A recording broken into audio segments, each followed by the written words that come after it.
Ever wounded how economies work? यानी कि जितनी भी कंट्रीज हैं उनका कौन सा इकोनॉमिक सिस्टम है, आज जानते हैं उसको एक नई तरीके से। सो बेसिकली मान लीजिए मेरी कंपनी नोटबुक सेल आउट करती है। मैं एक प्राइवेट इंडिविजुअल हूं, अगर नोटबुक मैंने कितनी क्वांटिटी में सेल आउट करनी है, कितने प्राइस पे सेल आउट करनी है, so that I can earn maximum profit. अगर इस प्राइवेट इंडिविजुअल का बहुत मात्रा में रोल है तो उस इकोनॉमी को हम कहते हैं capitalist economy. Best example of capitalist economy is USA, UK and Japan.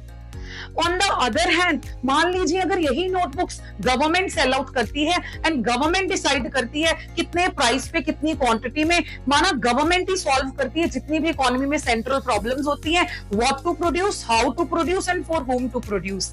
मतलब गवर्नमेंट का मेजर रोल रहता है और गवर्नमेंट का जो बेसिक ऑब्जेक्टिव होता है वो होता है maximum welfare.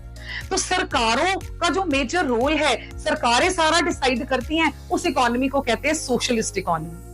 So pure socialist economy is a myth, ये होता ही नहीं है। लेकिन पुराने टाइम में हम एग्जांपल दिया करते थे, Russia, China and north Korea. With the time being China and Russia तो मूव कर चुके हैं बेसिकली, लाइक उन्होंने अपनी इकोनॉमी में प्राइवेट सेक्टर के रोल को बढ़ा दिया है। ठीक है, सो आज की डेट में most of the economies are mixed economies, जहां पर private sector as well as public sector दोनों का ही रोल रहता है। कंज्यूमर सोवरन भी है, सरकारें वेलफेयर का काम भी कर रही है, प्रोड्यूसर प्रॉफिट भी कमा रहा है, एज वेल एज इकोनॉमी की ग्रोथ भी हो रही है, वेलफेयर भी हो रहा है। So hope so this is clear to you, really thank you.